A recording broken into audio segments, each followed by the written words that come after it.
Hello, my name is Amina Blackwood Meeks. I work in the oral tradition. My thesis has a long title that sometimes I myself have a difficulty remembering it. Anyway, I think it is the oral tradition, displacement, adjustment, replacement, storytelling as a holistic tool for development. I think this research chose me. I try to get out of the way of what I do so that it will speak for itself. But it is an outcome or an outgrowth of the way I was raised by parents who were always telling stories before we knew that they were not just having conversations, that it had a name, and now we call it IKS, Indigenous Knowledge Systems. So them come from the country. You might want to say the rural areas.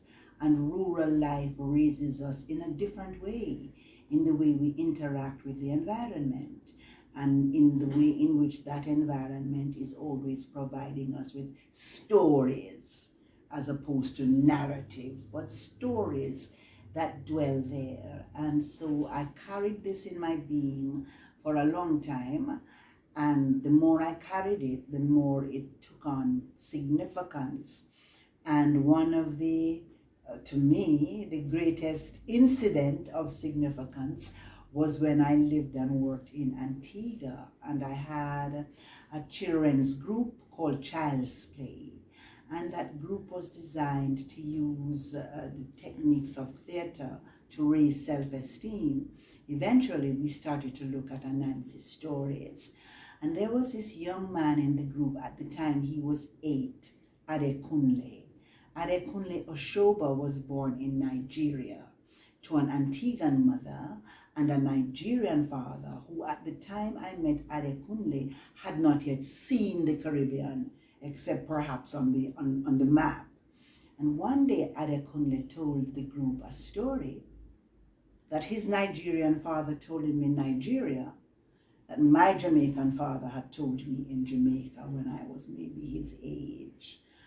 And I was astounded as to how one story would have survived the transatlantic terrible encounter and would still be told on both sides of that journey. So that piqued my interest, and I carried it in my head and in my heart. And then Antigua is a wonderful place with wonderful proverbs.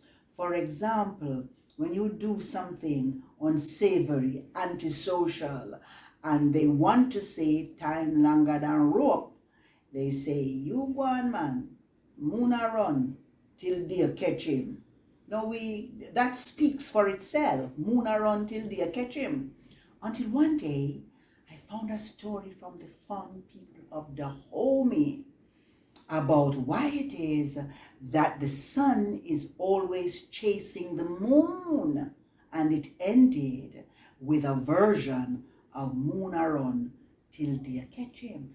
And I started to wonder how many of these things we say as proverbial truisms, which in fact are found in our stories. So of course, I begin to find some of them. By this time, I'm an established storyteller, and I'm going around the region and I'm telling stories. And in Dominica, there is a set of stories. You know, we have Big Boy story, Anansi story, Newsy story, Chinaman, Black Man story, them categories of stories. And in Dominica, they have a category of stories called Kakoi. Now, my ears hear it the Kakai way, as in English, Kakai, not quite right, you know. And then I found out they weren't saying Kakai at all. Maybe they still believe they're saying Kakai, but they're saying Koi, Koi. It's a Koi story, as in the Koi people from South Africa. And when I did my research eventually in South Africa, I was able to locate some of the stories I heard in Dominica among the Koi people. So it was a journey. It was a journey of discovery. And by the time I decided that I wanted to write a Ph.D., long live Professor Rex Netleford, who opened this door for us to write down what we know from our perspective for our children, in the certainty that those who teach you colonize your mind. So you might as well put into your mind what you want your children to learn. By the time I decided that I wanted to become a part of the program at the Institute of Cultural Studies, and there was this opportunity to craft what I wanted to research, what else could it have been but storytelling? And so coming from Adekunle, I developed this interest in what was lost across the Atlantic, what remained in terms of what was lost, what did we lose as individuals, as people, as a nation, as a race, with what did we replace it? How did we adjust? And what is there in it now that we can learn for this journey that we're on? And now we're on this journey of Vision 2030, which tells us about building an authentic and transformative culture. And you look at Anansi, and you look at our stories, and when I do, I see cultural reparation. I see the way in which Europeans did a really terrible job on Anansi. I see that the image of Anansi needs to be repaired in the way we need to repair what we have learned to language about ourselves, which is not always positive, to put it mildly. And what would happen to us if we could reclaim Anansi and all our cultural heritage, and if in the reclamation of Anansi we could open a pathway, a doorway, a gateway to understanding our stories. The research process was, aspects of it were very frightening, you know? When you're little and you hear about people up at university with big head, you know, say your head not so big. But I think we all encounter that when we attempt new things.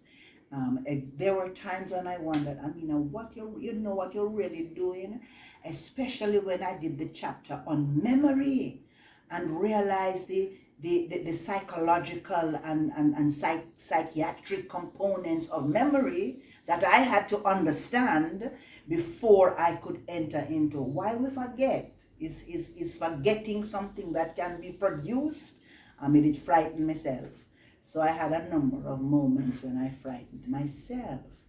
I frightened myself when, after my first class, Dr. Stanley Nair said to me, I recommend that you read, and she gave me a wonderful list of things to read. So I now read none, because the first thing I want to do is recover as much as I can what I was raised on, and how my parents valued stories, and what kinds of stories they told us, and how we later on use that story. If I don't recover this, I can't go into somebody else's head to understand how they define and understand stories and storytelling. And then me say, Amina, you're there. You don't see somebody, I try help you. Yeah, I talk about not until you have recovered. And so in that process of recovery, then I discovered my primary methodology, which is autoethnographic. And I'm glad that I did that. There are other things. There are the interviews and the historicity and all of those fabulous things. But my primary thing was to go inside myself. And in going inside myself, I remembered so many wonderful things. Nights with my mother and my father and my sister and my brothers. And then later, once I had done that for myself, I could then say to my sister, you remember this? And if it's no, it's no. And if it's yes, then I would ask her, how do you remember it? And that was part of the process. Another part of the process was just to go to old people and ask them things. And then I learned that You can't always ask them things the way we are taught to develop our questionnaires and so on and so forth. Because if you say to, well, in my case, the average senior citizen, you can tell me a story about A, B, and C, you're going to get, no, I don't know any story. That story. But if you say, what a big breadfruit tree, you hear them. Remember the time when Obadiah planted that breadfruit tree, you know? And 3 hours later, this person who said they didn't know any story will still be telling you stories. So I learned also to value how to approach our senior citizens, because once you value them, then there is no end to what they will share with you about what you're doing. Life after the PhD was a huge adjustment. I remember Dr. Leakim Samaj saying to me one day, prepare for the time when you are finished. Prepare for the time when we finished. I mean, not finish. But you know what he was talking about? Me still wake up 2 o'clock a morning and I have nothing to write.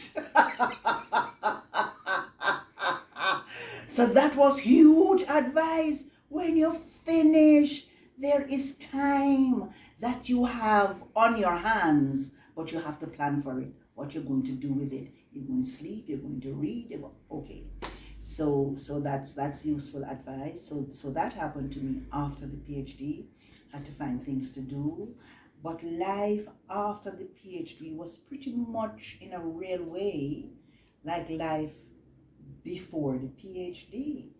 Because before the PhD, I had discovered the value and the power of storytelling, and I was using storytelling in the classroom where I teach, in workshops, in performances.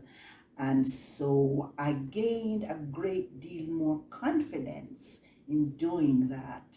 I remember Dr. Erna Brodber said to me, Amina, what you want to do when you finish this PhD? Because she thought I would stop reading now. She said, you're reading too much things. But guess what? I love to read. And much of the stuff that I put in my PhD, I didn't read it for the PhD, you know. Me read it for a long time. And she had to say to me, no, you have to go back now and find which book you did read it into so you can properly quote it. So after she told me, no, stop read so much and just sit down and finish the thing, she then said to me, consider your PhD like a driver's license. Once you have it, you can drive anywhere you want to drive. So I've learned that I have the confidence of this driver's license, that I am not making up things, and I have the confidence that I can make up things and should make up things if I need to, because so much of our history as a people is not written down anywhere that we can access it. And then we have to put together what we hear, what old people said to us. We have to put that to help us fill in, not just fill in the gaps, but help us to understand why some things are not in the written information. So I've done that. I've managed to have a lot more confidence about my storytelling festival. Our storytelling festival, Anansi Soundsplash, is documented in the National Storytelling Archives of the United States of America as one of the greatest storytelling festivals today. And that was since 2012, when Margaret Reed MacDonald, an anthropologist who travels around the world collecting and analyzing stories, came to our storytelling festival and wrote up in that storytelling magazine, if you want to know how to run a storytelling festival, go to Jamaica to Anansi Soundsplash. Yes, so I have the confidence that we know what we're doing. And when we say our storytelling festival is not just about telling stories, but it should have a conference component. And these are some of the issues we want to discuss. Then more and more and more, not only do I have the confidence to do that, but I see the impact on scholarship, on national development. We can look at our stories and we can say, But our stories contain the sustainable development goals. If only we had the confidence to say, but we know how to do that because our ancestors did do it. And Nancy did bring it in our head and in our stories. I'm able to approach the many aspects of my work with the confidence of not just gaining the PhD, but with the confidence of the research and the information that doing the PhD allowed me to access. I want to say that writing a PhD centers me in the power of the collective. You know, I do many one-woman shows, and in theater we know that that is a foolish thing to say, because there is no one-woman show. You see one person on the stage, but the lighting technician and the sound engineer and the person who looks after your costumes and clean up the theater, it's teamwork. Writing a PhD is teamwork. So all my advisors, all the people who give me casual advice or casual encouragement, you're not finished yet, you're not finished, are part of the team. A critical part of the team are those senior citizens, some of whom never finished primary school, but who carry so much of what we need to know in their heads, and who allowed us to sit with them and open a microphone and share with us what they know. And then sometimes we put it in words that them can't read or do understand. They are part of the team. I don't know if Dr. Stanley Naya would consider herself a part of my team, but she's a huge part of my team. We don't tell you already how she come give me a list of things to study after my first couple classes. But she casually said to me one day, Amina, you know, say you're supposed to go to South Africa. I said, go do it. And she said, there is a fellowship and this is the information. I think you should apply. Just so she gone about our business.